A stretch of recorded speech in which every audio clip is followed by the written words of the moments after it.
And good afternoon, and welcome to another edition of Ralph Williams One on One. I'm waiting right now for Parks McGregor, who is supposed to be on here to talk about the state of our police departments in the United States. He also sells body cams for police departments, and we're going to talk about what he does for a living, and also about our police departments as they stand in the United States. Don't forget, coming up at 7:30 is Talking Wrestling. I'll be by myself tonight. Smoking Jim Frazier still is in the hospital, so please pray for him as he is trying to recover from his illness.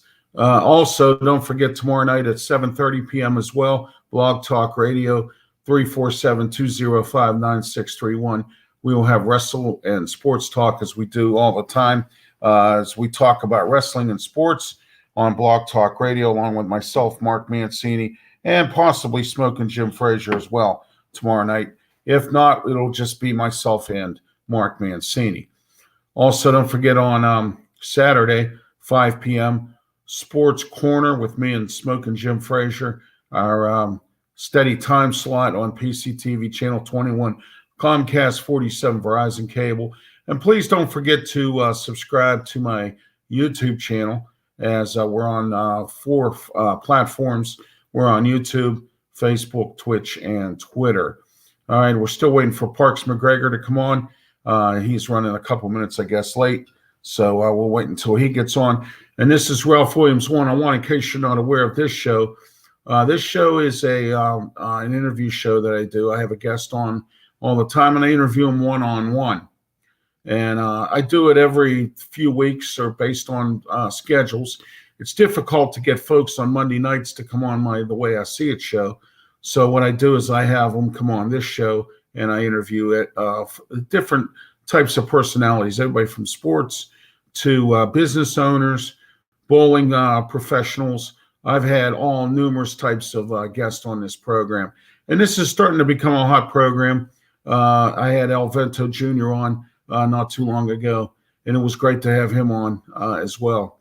And I also played the archive version in dedication of El Vento Jr. because, as you know, this past Saturday, Vento's Pizza has gone out a bit, or has closed up. El Vento Jr. is retiring, and I don't blame him. He's been in it for a long, long time. We'll spend time with his grandkids. So I don't blame him for basically, spending whatever time he can with his grandkids at this point in time. So anyway, as we wait for Parks McGregor to come up here, some other things I want to talk about today. As you well know, there are, we can talk a few topics here while we're waiting. One of them I want to talk about the Americans being held in Mexico. I understand right now that the government is trying to put something together to try to go take down these cartels.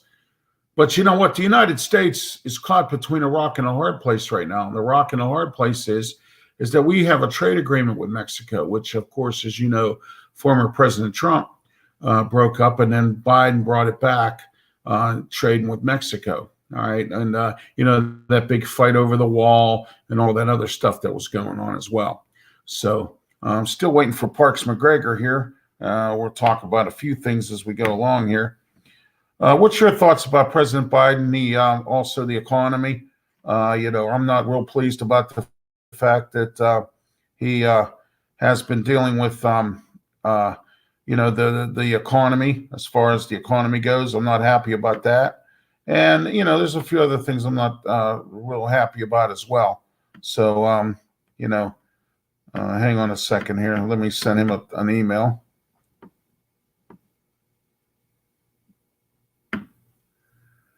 All right. We are good. Okay. So anyway, as I said before, you have to understand that the president is under a lot of pressure with this economy. It's something that he basically created. Okay. He kept giving people more and more money. He kept on, people kept on stealing unemployment. Now they're going after everybody. In fact, they've even hired more investigators to go after people for unemployment fraud.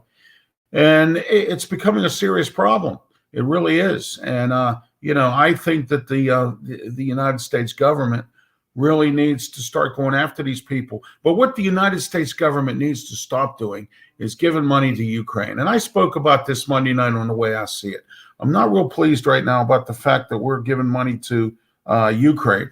Okay, what's been happening is Ukraine has been soaking up our money and we're sending them weapons. We've been sending them all kinds of billions and billions and billions of dollars. And I think that what is happening here is I believe that this should not be going on. I believe that we should be taking that money and putting it into our country, all right, because we need to put it into our country because our country's struggling right now. And with our country struggling, and we continue to give money to, all different types of other countries, it serves no purpose for us at all. Not whatsoever. Okay. But basically, that's how I see this. And that's how we're here. We are watching Ralph Williams one-on-one. And I'm about to do an interview with Parks McGregor. I'm waiting to hear back from him. We're here today to do an interview with him. Parks McGregor is he sells. Oh, okay. All right, here we are. He's getting ready to log in right now. So as soon as he comes up, we'll get him up here on Ralph Williams one-on-one. Don't forget Monday nights at 7 p.m. is the Way I See It. And also don't forget on Tuesday nights with myself and Smoking Jim Frazier, 8:30 Sports Corner. Wednesday nights, don't forget coming up soon tonight in the next close to 90 minutes, 7:30 tonight, we have Talking Wrestling. I'm going to be by myself again tonight. As you know, Smoking Jim is ill and is not able to make it. He's in the hospital. Please say some extra prayers for him as well. And also for my nephew, Sean Negley Jr., who happens to be in a hospital. I'm down here in Youngstown, Ohio, broadcasting my podcast. I've been broadcasting for this week, and I'll be broadcasting here next week as well as I continue to see how my nephew is doing and getting. I'm praying that he gets better and that we can move on with our lives as soon as he gets a little bit better enough to where we can get moving. So but we've been down. We're going to be down here another week. So that's what's going on. Don't forget to, as we're here in the DJ Fun mobile studios, don't forget to call DJ Fun today, 412-545-4317. Call DJ Fun today for all the best in DJ work. He'll do your party. He'll DJ your wedding. He'll also DJ your special event. Anything you have going on, DJ Fun will do it as well. So give him a call today, 412-545-4317, as we're in the DJ Fun mobile studios. Also, don't forget on tomorrow night, 7:30, on Blog Talk Radio, myself, Mark Mancini, and if Smoking Jim is out of the hospital, he will be on with us as well, is Wrestle Talk, and also we do Sports Talk as well. 347-205-9631 is the number to call for that. Friday afternoon, I normally do my show called the Bum Show with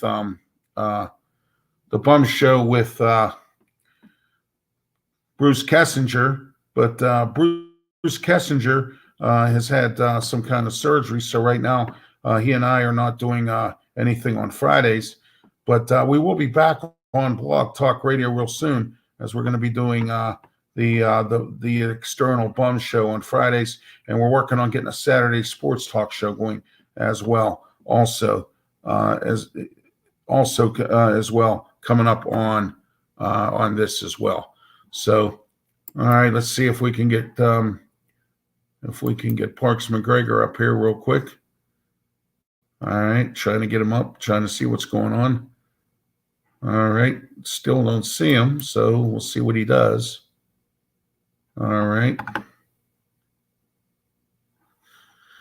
Okay, so anyway, also don't forget on Saturdays, PCTV, Channel 21, Comcast, 47 Verizon Cable in Allegheny County, Pittsburgh area.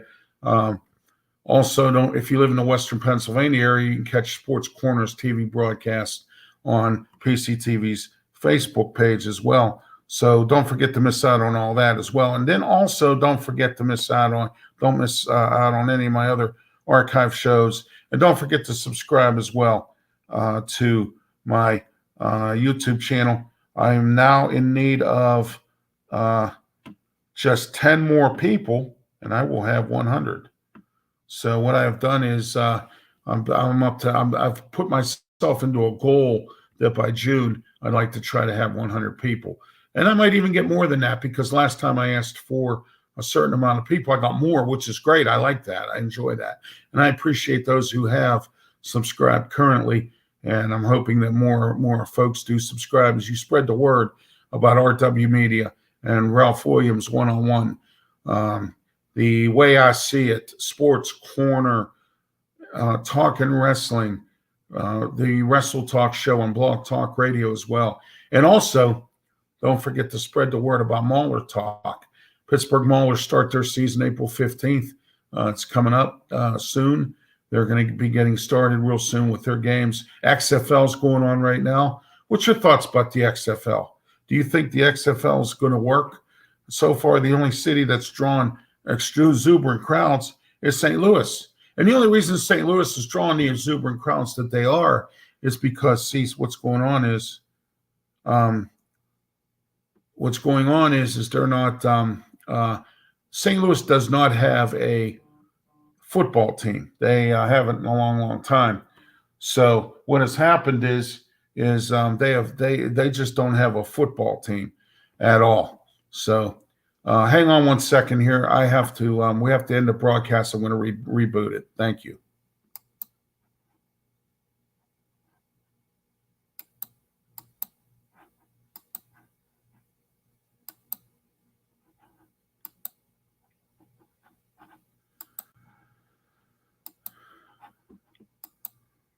Oh, never mind. He's on.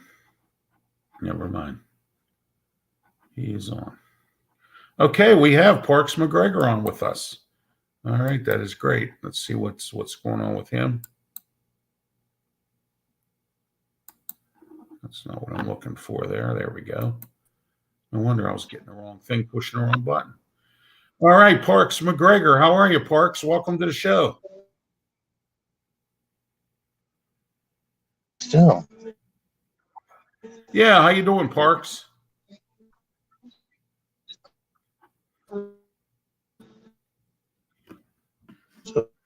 You're breaking up, Parks. Okay. I can't hear you at all.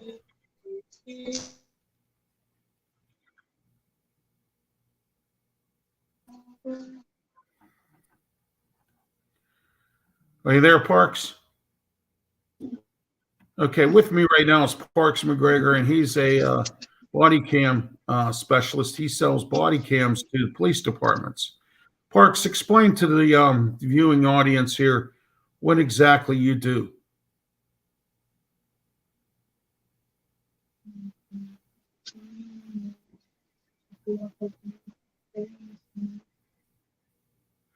I can't hear you, Parks.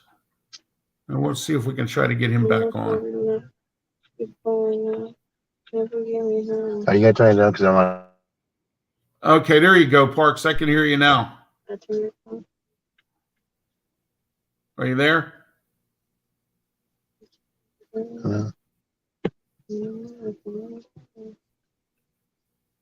Parks. Yes, I can hear you now. Okay. All right, good. Now I can hear you. Parks, welcome to the program. It's great to have you on Ralph Williams one-on-one today. We're going to talk about your profession. I understand you're into police body cams. Tell us a little bit about that. Yes. So back in, let's see, 2014, I started going to law school, and Okay. I left law school to start my own tech company to build a body cam. The name of the company, Excess Tactical Solutions. So basically what we did is we created a body cam. I have a patent on it, which remotely activates the camera for the officers. So basically whenever the dispatcher gets a call, whenever they assign that officer to the call, they're Right. simultaneously turning on the camera for the officer. That way, the officer isn't responsible for turning their camera on and off. I see. Parks, here's the 600-pound gorilla in the room. I understand you travel across the country and around to work with these police departments on these body cams.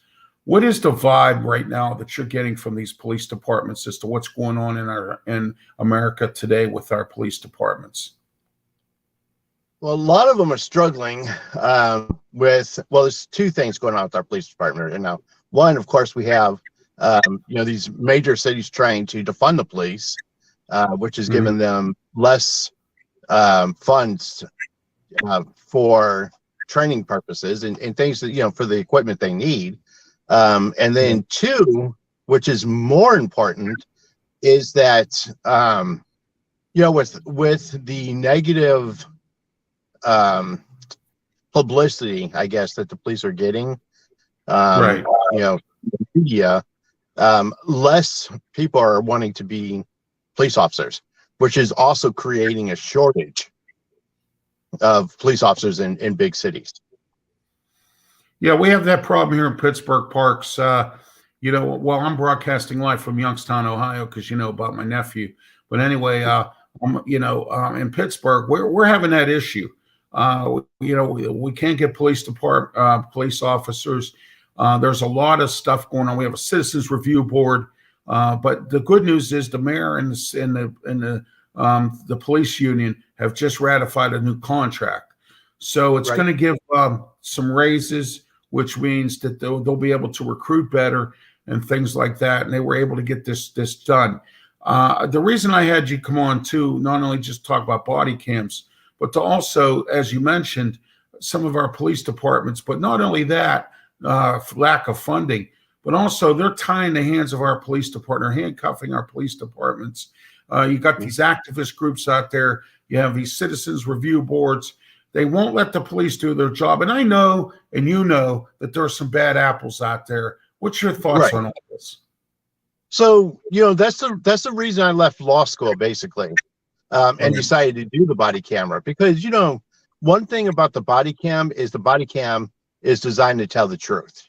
Right. It doesn't pick sides. So, with what's going on, sometimes, the cards fall on the side of the community, and sometimes the cards fall on the side of the police. The reason I decided to do the body cam is because the body cam just records the truth. It just records what happened. Whichever side that falls on. And so, that's why I think that the body cam is so important to the department, and the department should have them. The other thing is that the reason I created the patent for the remote activation is because police body cameras are useless if they're not being turned on. And what's happening is a lot of police departments, because of lack of funding, are defaulting on their contracts with some of these big camera companies, since they're defaulting on the camera companies, the cameras are being deactivated. The police are still wearing them. The police are still wearing the camera, but I won't say most, but a lot of the cities, those cameras aren't attached to anything. It's just pretty much for show. You know what I mean? Yeah, I understand what you're saying. Also, too, not only that, some of these police departments that can't afford these body cams have had to put it into other things in their communities.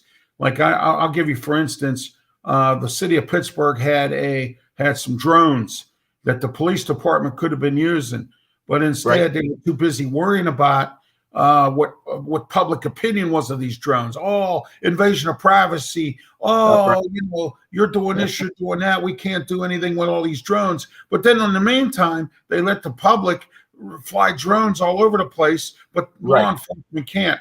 Well, now that the news got involved and they actually went after the police department about these drones. They have now started to use them. And are we seeing that, Parks, with these body cams? I think so. So, in the whole kickback, and most of the time that kickback from using the whole right to privacy comes from the community. It's not really come from the police department. It's coming from the community, because the community doesn't want to be held accountable, just as much as there's bad officers who don't want to be held accountable. So those who don't want to be held accountable always look for excuses of why not to use them. You know what I mean? And so they use that whole right of privacy. My argument, or rebuttal to that argument, I guess, is that everywhere you go, there's cameras. If you go into a store, if you go into a restaurant, if you go into Walmart, everywhere you go is cameras. So the second you step out and go into the public, you've pretty much given up in this society your right to privacy. So exactly. So to have an officer, wearing a body cam to cover not only his actions, but to cover your actions as well, to me, I mean, that's just one of those things that, that's where our society is. And if that's the things that we need to do to protect our society, that's just what we need to do. Yeah, exactly. And it also helps out legally. The officer can say, well, I had to put him down because he was unruly. And, if the body camera shows that the guy was unruly, the police officer was. But then again, too, we have bad apple policemen out here that cause all kinds of problems and make it bad for the other guy that wants to, work as a police officer. Let me ask you this. I know you went to school for law and everything else. Do you think there's laws that need to be changed, or you think the laws are pretty decent where they are? No, absolutely. So the laws do need to be changed. They need to be updated. So the whole, essentially the whole body cam thing is still fairly new to society, to our communities. And so one of the things that I hope to do once we have our company fully up and running is I want to be able to help write legislation on how these cameras and the data for the cameras, should be handled. I believe that if there is a use of force, where an officer does have to use force, and put somebody down, I think that that footage should be released to the public within 72 hours. There's things that, and that's basically, if the officer didn't do anything wrong, the department shouldn't have a problem with releasing that footage. But and then it also brings forth transparency to the community and kind of, lets the community know that the departments are trying to do the right thing with these cameras. But there's more than that too. I mean, you got to figure out where the who owns the data. Whenever you're storing this video, there's companies out there, body cam companies, who are trying to store the data themselves, and then kind of forcing the police to stay with them and sign contract with them, or they punish them, whenever they try to retrieve the data by, charging them to transfer the data back to whatever the police department needs it, But to me personally, I think that the data being stored belongs to the public, because the public's the one paying for the cameras. The tax dollars is paying for the cameras ultimately. So that footage, that data essentially belongs to the communities, the taxpayers. So I don't think that a camera company, a body cam company, should be able to, I want to say, hold the footage or the data hostage, but I don't think that they should have ownership of that data. Oh, absolutely. One other thing I wanted to ask you real quick, what's the trust factor right now in these communities with police departments? Is every community don't trust their police, or is it a 50-50 split? What do you think? I think it depends on who you ask. I mean, you have people who, who don't trust the police. And Right. some of those people, I would say, have legitimate concerns. I'm not going to say that all of them, don't trust the police because, whatever reason. There's people out there who literally, who has legitimate concerns with the police departments. And part of that is with the police not being transparent. And like you said, there is some bad apples out there. And that hurts the community as a whole. But then I think the vast majority of the people, though, are for law enforcement. I think that they trust law enforcement. But again, from my point of view, as an owner of a body cam company, Right. What I'm looking for is just reserving truth, whichever side that falls on.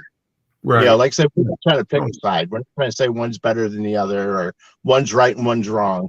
What we're trying to do is be the reasonable voice, that it kind of bridges the gap between the community and the police and helps bring forth that transparency. And hopefully, in the process of doing so, maybe we can help restore some of that trust. Yeah, exactly. I like what you're doing. I think you're doing a great job in, putting out these body cams to help these police officers, and not just as you said, to help the police officers, but you're also helping the public, because the public can see what it is that's going on, and like we've seen some of the events, the one in Memphis, the George Floyd thing, we've had some incidents here in Pittsburgh where we've had a guy who was tased too many times. And, there's been some things going on with some of the police that have caused a lot of mistrust here. And the city of Pittsburgh has bought body cameras for their police officers, but I'm not sure if they all have them, but I do know they have bought some, and there's a budget for it. So, we're going to see down the road how far. And I wish you a lot of luck, Parks. I hope that you can make a difference with your body cameras, and not just with the people, but also with the police departments and with the municipalities and communities. I appreciate that. The whole idea is to, for us, is to bridge the gap between the community and law enforcement, and help law enforcement regain the trust within the community. And then, ultimately, it's to help, keep accountability on both sides. Right. Yeah, that's true. It's, it's not just one. It's not all. It shouldn't be all one-sided here. Everybody gets mad at the police, or they don't like them and they call them names. Like we had an incident here where one of our police chiefs in one of our communities here in Pittsburgh, Allegheny County, at the in Brackenridge, who recently was killed, Chief McIntyre. And some activists here decided to get on social media and say, "Good for the pig." Yeah. See, and that doesn't help anybody. That doesn't help anybody. It's, anytime that there's a loss of life, regardless of what the reason is, we should have more compassion as people, as human beings, to one another. Well, let me say this, Parks, and I try to emphasize this on my show the way I see it all the time. There's people in this world I don't like. Okay. Right. There might be I don't like the president right now or what he's doing, but I respect him because he's our president. Okay. Right. What needs to happen in this country today, I believe, and I think you'll agree with me on this, is regardless if we don't like our police or not, we need to respect them. Okay. Right. And, I used this example back when I drove a cab. There were certain cab drivers I didn't trust. There were certain cab drivers I didn't like. There were certain cab drivers I didn't get along with. Okay. But I needed them to help me with my customers. So there were times when I had to reach out to them, but they knew better not to harass my customers. And, even though I didn't like them, I had respect enough to call them, to have them handle my customers. So what I'm saying is, that I use these examples because I think that the people, regardless of anybody's situation with a police officer, and I've never been in trouble with the law, but I've had some issues where I've argued with city police. Like I was on my way to a Pirate game back in 2017, and I'm crossing a crosswalk up by the courthouse, and I'm going across with my scooter because I'm handicapped. And I'm going across with my scooter. My buddy and I, we're going to the ball game, and this car comes around, whipping around the corner, speeding, making a turn, and almost hits us. And there's a policeman, a city cop behind me, and I says, "Aren't you going to get on the phone and call your guy, your friends, and get this car off the road or whatever?" You know what he said to me? "I had to go to court. I can't do nothing. You got to call 911."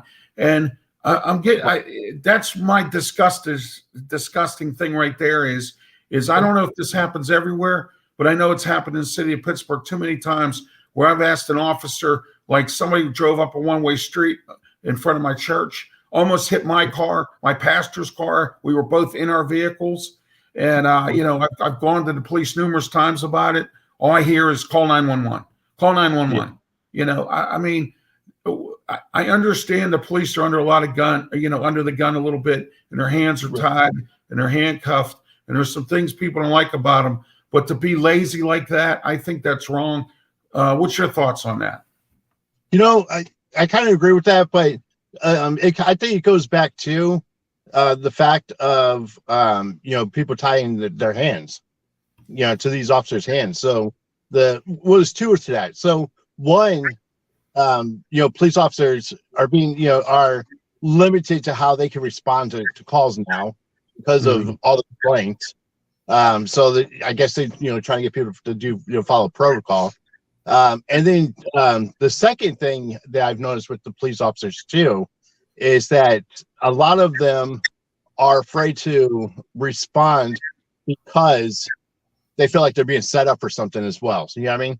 So I think it goes back to this whole, mistrust between the community and the department. And it's just, it's creating an atmosphere or culture that's not conducive to, to anybody.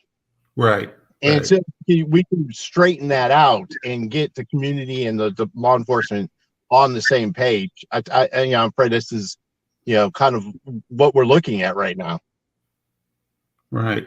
Parks, thanks for being on the program. I really appreciate you being here and sharing with my viewers here on YouTube, Facebook, Twitch, and Twitter, our live broadcast here of Ralph Williams One-on-One. I really appreciate your knowledge.